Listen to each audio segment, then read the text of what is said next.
ऐसा क्या कारण रहा कि आनंद पाल जी का एनकाउंटर किया गया? जी, आप जो इनकाउंटर कर रहे हैं, हम लोग उसको हत्या कहेंगे क्योंकि वास्तविकता में हत्या ही थी, वो इनकाउंटर नहीं था जी। ये जब भाई साहब ने फर्स्ट चुनाव लड़ा था, जब प्रधान का चुनाव लड़ा था, तो भाई साहब वहाँ एक वोट से आ रहे थे। जो वो एक वोट भी षड्यंत्र पूर्व उन्होंने, जो ताकतवर लोग थे वहाँ के राजनीति के, वो उन लोगों ने उस वोट को मतलब जब पैम्पलेट होते थे तो वहाँ पे उन्होंने पैम्पलेट चुरा के वो फाड़ फाड़ दिया था, तो उससे वो हार गए थे। और वहीं से ये शुरू हुआ जो आपराधिक सिस्टम है, जो झूठे मुकदमे लगाना। पूर्ण रूप से बरी हो चुके हो सभी मुकदमों में या अभी फिलहाल आप पर मुकदमे हैं कुछ जो चल रहे हैं?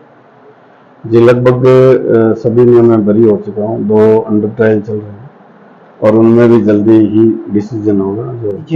जो दुबई है आज फिलहाल, क्या भारत वो कभी आएगी, उम्मीद है? भारत क्यों नहीं आएगी जब कोर्ट डिसीजन करेंगे। जब जब आप ये देख लो कि जब उस छोटी सी बच्ची के अगर झूठे मुकदमे लगाए हैं, तो हमारे सभी परिवार पे कितने मुकदमे लगाए, जैसे मेरे जीवसा के लगाए, हमारे लगाए, जिनमें हम बरी। जातिवाद कौन कर रहा है ये तो आपको पता है। हम लोग जातिवाद नहीं करते, क्योंकि हम लोग तो 36 कौम की बात करते हैं। और जब हम वर्चुअल राजस्थान देखने वाले सभी दर्शकों का हार्दिक स्वागत है। आज हम आए बात करने के लिए युवाओं के चहेते, जो कि आनंद परिवार की विरासत को आगे लेकर चल रहे हैं, श्रीमान मंजित पाल सिंह जी। किसी परिचय के मोहताज नहीं है मंजित पाल सिंह सावरान। 23 सितंबर को जोधपुर के अंदर एक भव्य प्रोग्राम किया जा रहा है मेजर दर्पण सिंह जी की 105वीं पुण्यतिथि के उपलक्ष्य में। कहीं ना कहीं उसके सियासी मायने भी निकाले जा रहे हैं। कहीं ना कहीं राजस्थान की 2 प्रमुख पार्टियां कांग्रेस बीजेपी पर दबाव बढ़ाया जा रहा है, क्योंकि विधानसभा चुनाव नजदीक है। तो जानते हैं 23 सितंबर के होने वाले मेजर दलपत सिंह जी के प्रोग्राम के बारे में और मंजित पाल सिंह जी के बारे में। चर्चा को बढ़ाते हैं आगे और बात करते हैं मंजित पाल जी से। मंजित पाल जी, आपका वर्चुअल राजस्थान में आपका हार्दिक स्वागत है। जी जी, बहुत बहुत धन्यवाद। मंजित पाल जी, मेरे कुछ सवाल रहेंगे, राजस्थान की जनता जानना भी चाहेगी। कुछ लोगों के गलत भी समझते हैं आनंद परिवार को, कुछ लोग राजनीति से पीड़ित परिवार भी समझते हैं। उम्मीद करता हूं कि आप मेरे सवालों का जवाब दोगे। मंजित पाल जी, मैं जानना चाहूंगा आपकी शुरुआत की शिक्षा दीक्षा के बारे में।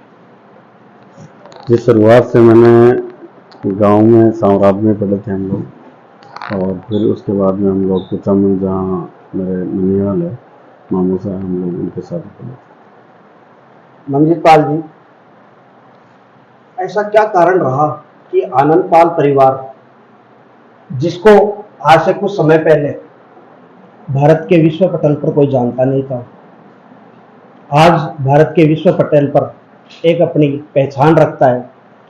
ऐसा क्या कारण रहा कि आनंद पाल जी का एनकाउंटर किया गया? जी, आप जो इनकाउंटर कर रहे हैं, हम लोग उसको हत्या कहेंगे क्योंकि वास्तविकता में हत्या ही थी, वो इनकाउंटर नहीं था। इनकाउंटर होती तो इतना लोगों का, जो भाई लोगों का समर्थन था, जो सभी समाजों का समर्थन था, वो नहीं मिलता अगर इनकाउंटर होता। तो वो वास्तविकता में हत्या थी, और वो षड्यंत्र पूर्वक जो राजनीतिक लोगों के द्वारा रची गई जो थी, वो हत्या थी। मंजित पाल जी, आपका साफ तौर पर कहना है कि वो एक प्रकार से राजनीतिक हत्या थी। ऐसी क्या नौबत आई कि पुलिस को एक फर्जी एनकाउंटर, जो आप बोल रहे हो, वो करना पड़ा? नौबत तो जो राजनीति से दबाव में थे जो पुलिस अधिकारी थे, और आज भी वो लोग राजनीति से संबंध रखते हैं, सभी लोग जो इनकाउंटर में शामिल थे। तो वो लोग राजनीति, जब भाई साहब के विरोधी थे राजनीति के लोग, तो वो सभी ये चाहते थे कि भाई ये लोग आगे नहीं बढ़े, और उन पे फर्जी मुकदमे लगा के उनको अंदर डाल दिया। और फिर षड्यंत्र पूर्वक जब उनको ये समझ में आ गया कि भाई आनंद परिवार बहुत बड़ा परिवार है और ये हमारे मतलब गुत्ते से बाहर हो जाएगा, तो उन्होंने ये षड्यंत्र करके पूरा, और उन्होंने इनकाउंटर का रूप दिया जो वास्तव में थे। मंजित पाल जी, मैं जानना चाहूंगा ऐसी क्या परिस्थिति रही कि एक पढ़ने वाला इंटेलिजेंट बंदा को अपराध की दुनिया में धकेल दिया? जी, ये जब भाई साहब ने फर्स्ट चुनाव लड़ा था, जब प्रधान का चुनाव लड़ा था, तो भाई साहब वहाँ एक वोट से आ रहे थे। जो वो एक वोट भी षड्यंत्र पूर्वक उन्होंने, जो ताकतवर लोग थे वहाँ के राजनीति के, वो उन लोगों ने उस वोट को मतलब जब पैम्पलेट होते थे तो वहाँ पे उन्होंने पैम्पलेट चुरा के वो फाड़ फाड़ दिया था, तो उससे वो हार गए थे। और वहीं से ये शुरू हुआ जो आपराधिक सिस्टम है, जो झूठे मुकदमे लगाना, झूठे मुकदमों में फंसाना, तो भाई कैसे भी करके मतलब अमरपाल सिंह जी को रोकना था। और ये उस समय कामयाब भी हुए और खूब सारे मुकदमे भी लगाए झूठे। मंजित पाल जी, कहीं ना कहीं समाज का कुछ वर्ग आप पर अपराध का आरोप लगाता है कि अपराधी थे इसलिए उनका एक राजनीतिक हत्या कहिए या फिर एक फर्जी एनकाउंटर कहिए। कुछ वर्ग कहता है कि राजनीति में उनको इस्तेमाल करके और फिर बाद में उनका एनकाउंटर कर दिया गया। इस बात से आप कितना सहमत रखते हैं? देखिए, जो सिक्के के दो पहलू तो होते ही हैं, एक पक्ष होता है और एक विपक्ष होता है। तो जो भाई साहब को पसंद करने वाले हैं लोग, वो सही बात कहेंगे। जो नहीं पसंद करते, जो राजनीति और राजनीति करने वाले लोगों के दबाव में हैं, जो ये झूठा बाउंडर फैलाते हैं कि भाई वो अपराधी था, गैंगस्टर था, जबकि ऐसा कोई किसी भी कोर्ट से उनको किसी भी मामले में सजा नहीं हुई। भाई हम लोग या पुलिस कौन होती है गैंगस्टर करने वाली या अपराधी करने वाली, जब तक कोर्ट डिसाइड नहीं करता। एक भी मुकदमे में आप देखो, एक भी मुकदमे में अगर उनको सजा हुई थी तो हम बताते, लेकिन ऐसा कुछ भी नहीं था। और आपने देखा होगा कि उस समय भी साम्राज्य आंदोलन के टाइम भी लाखों की संख्या में लोग गांव आए थे। अगर इतने बुरे होते तो वो लोग आते नहीं। मंजित पाल जी, रावणा राजपूत समाज ही नहीं अपितु संपूर्ण राजस्थान आपको एक आइकॉन मानता है, एक युवा के तौर पर आपको आने वाले भविष्य में नेतृत्वकर्ता के रूप में देखता है। मैं जानना चाहूंगा कि आप संपूर्ण रूप से बरी हो चुके हो सभी मुकदमों में या अभी फिलहाल आप पर मुकदमे हैं कुछ जो चल रहे हैं?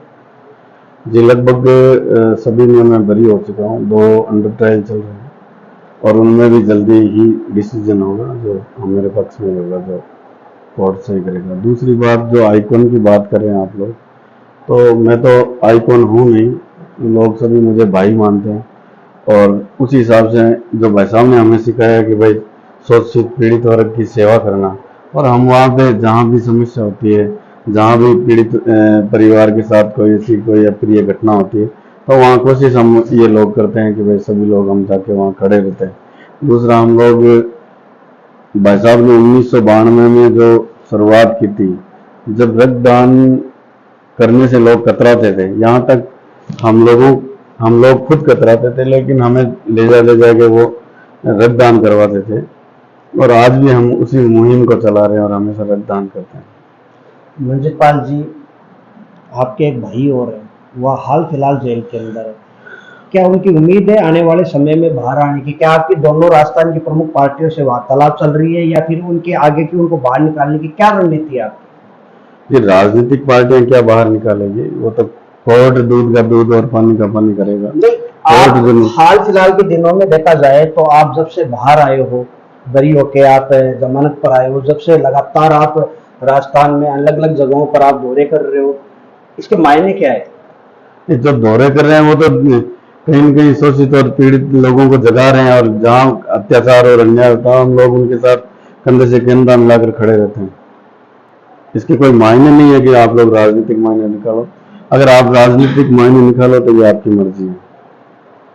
मंजित पाल जी, एक मेरा सवाल और रहेगा, पता नहीं आप जवाब दोगे या नहीं दोगे, लेकिन आपकी भतीजी चिन्नू जो दुबई है हाल फिलहाल, क्या भारत वो कभी आएगी? उम्मीद है? भारत क्यों नहीं आएगी जब कोर्ट डिसीजन करेंगे। जब जब आप ये देख लो कि जब उस छोटी सी बच्ची के अगर झूठे मुकदमे लगाए हैं, तो हमारे सभी परिवार पे कितने मुकदमे लगाए, जैसे मेरे जीवसा के लगाए, हमारे लगाए, जिनमें हम बरी हुए हैं, कोर्ट ने बरी किया। तो उसी प्रकार से कोर्ट में लगे हुए हैं, कोर्ट डिसाइड करेंगे तो आएगी क्यों नहीं आएगी, जरूर आएगी। मंजित पाल जी, जाहिर सी बात है कि बिना अपराध के तो पुलिस भी इन चीज़ों में एफआईआर दर्ज वगैरह या फिर कोई कानूनी कार्रवाई नहीं करती, ऐसी क्या परिस्थिति रही कि चिन्हों पर भी मुकदमे दर्ज किए गए? अब फर्जी तो किसी पे भी लगा सकते हैं, यहाँ तक कि हमारे भारत के गृह मंत्री पे भी मुकदमे लगे हैं। इसका मतलब ये नहीं हुआ कि वो अमित शाह जी जो है अपराधी है, उन पे ही लगे हैं, वो भी जेल में गए। तो मंजित पाल जी, आप हाल फिलहाल में राजस्थान के संपूर्ण जगह पर दौरा कर रहे हो और 23 सितंबर को राजस्थान के जोधपुर के अंदर मेजर दलपत सिंह जी की 105वीं पुण्यतिथि बलिदान दिवस मना रहे हो, क्या उद्देश्य है उसका?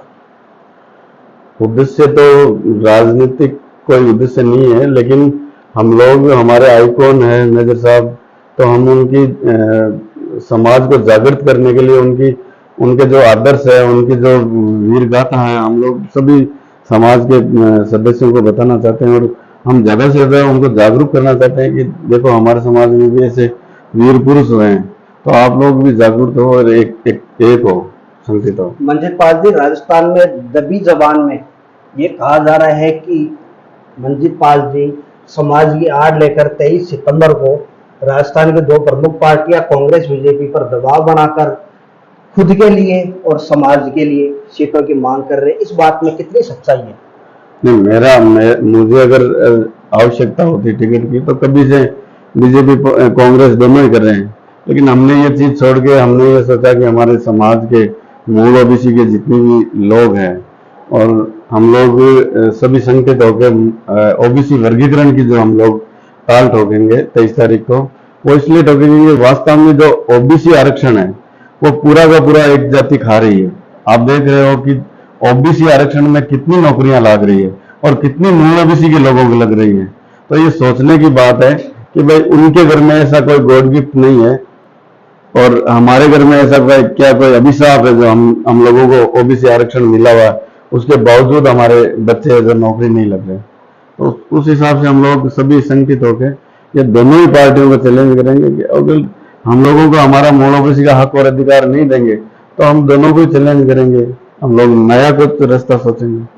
मंजित पाल जी, आप राजस्थान के दोनों प्रमुख पार्टियों से कितनी सीटों की मांग करना चाहते हो, क्योंकि आप एक बड़े लेवल पर ये 23 सितंबर का प्रोग्राम कर रहे हो?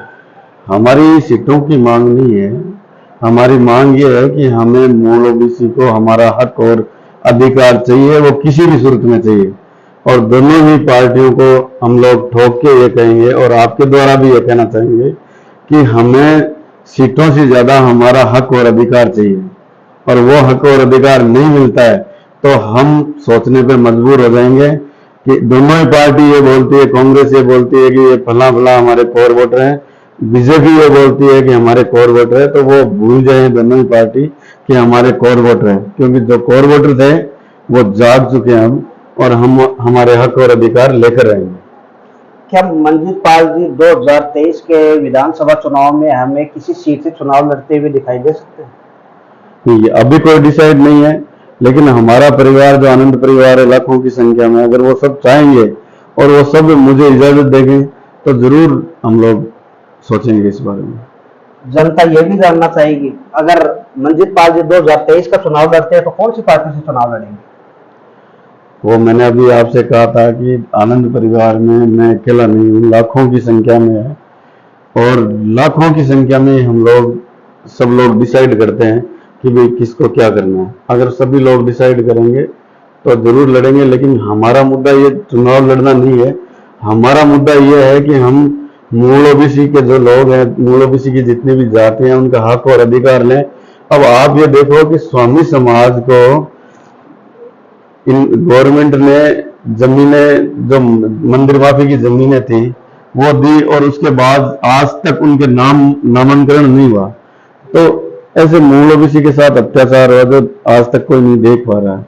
और बाकी आप मूल ओबीसी की दुर्दशा आप देख ही रहे हैं कि किस तरीके से और गर्द में जा रहे हैं, जबकि ओबीसी आरक्षण जब दिया गया था तो ये सोच के दिया गया था कि ये पिछड़े हुए लोग हैं, और आज जो मूल ओबीसी का जो आरक्षण है वो सब कौन खा रहा है वो आपको पता है। मंजित पाल जी, हाल फिलहाल कुछ महीने पहले सीकर के अंदर राजू ठेठ की हत्या होती है, उसके अंदर आनंद पाल ग्रुप का नाम आता है, क्या मायने है उसके? जी आनंद भाई साहब के नाम से ऐसा कोई ग्रुप नहीं है, ये आनंद परिवार है। दूसरी बात हमारा मंजित पाल जी, ये आरोप मैं नहीं लगा रहा हूँ, ये मीडिया के थ्रू और कुछ लोगों के द्वारा ये कहा गया कि इसमें आनंद पाल ग्रुप का हाथ है। कितनी सच्चाई है इस बात में? जी आनंद पाल ग्रुप तो है नहीं, मैंने वही कहा, एक परिवार है और उस परिवार के ऐसे कर्तव्यों से हम लोग दूर रहते हैं। आपका साफ तौर पर कहना है उसका, उस हत्या के अंदर आपका कोई लेना देना नहीं आनंद पाल ग्रुप का? ना, हमारा कोई मतलब नहीं है, आनंद परिवार से कोई मतलब नहीं है। मंजित पाल जी, मेरा एक अंतिम सवाल रहेगा आपसे। राजस्थान के अंदर जातिवाद बहुत ज्यादा हो रहा है, अब युवाओं को क्या संदेश देना चाहोगे इस पर? जातिवाद कौन कर रहा है ये तो आपको पता है, हम लोग जातिवाद नहीं करते, क्योंकि हम लोग तो 36 कौम की बात करते हैं। और जब हम रक्तदान करते हैं और जिस जिस भाई और बहन को अगर आवश्यकता होती है और वो लोग हमें फोन करते हैं, तो हम लोग ये पूछ के नहीं करते कि आपकी जाति क्या है या आपका धर्म क्या है। हम बिगैर किसी जाति और धर्म के उनको रक्त उपलब्ध करवाते हैं। तो हम तो ऐसी कोई जाति मानसिकता रखते नहीं है। और युवाओं को मेरा यही संदेश रहेगा कि हम लोगों को जाति की भावना छोड़ के पीड़ित और शोषित वर्ग के साथ हमेशा खड़ा रहना चाहिए। और यही हमारी आगे तक ये है कि भाई ये जो भाई साहब ने हमें सिखाया वो यही सीख है कि हम लोग ज्यादा से ज्यादा जो पीड़ित वर्ग है उसके साथ में खड़े हैं, चाहे वो किसी भी जाति का हो, चाहे किसी भी धर्म का हो। मंजीत पाल जी, सावरात प्रकरण जब हुआ था, बहुत से युवाओं पर मुकदमे दर्ज किए गए। जो वहां के नेतृत्व करता थे, उनके पास में आज भी सीबीआई के नोटिस आते हैं, युवाओं पर भी मुकदमा दर्ज है। उन मुकदमों को लेकर आपकी आगे की क्या रणनीति रहेगी?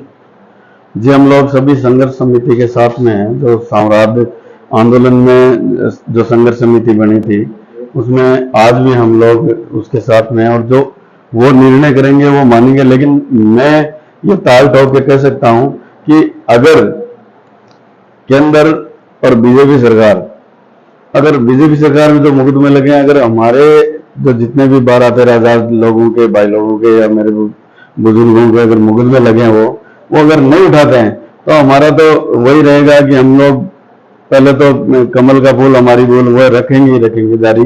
और दूसरा, हम लोग अगर कांग्रेस भी ये चीज नहीं सुनती है और इस कांग्रेस कोई इसमें एक्शन नहीं लेती है, मुकदमे वापस नहीं उठाती है, तो हम लोग कांग्रेस का भी बहिष्कार करेंगे।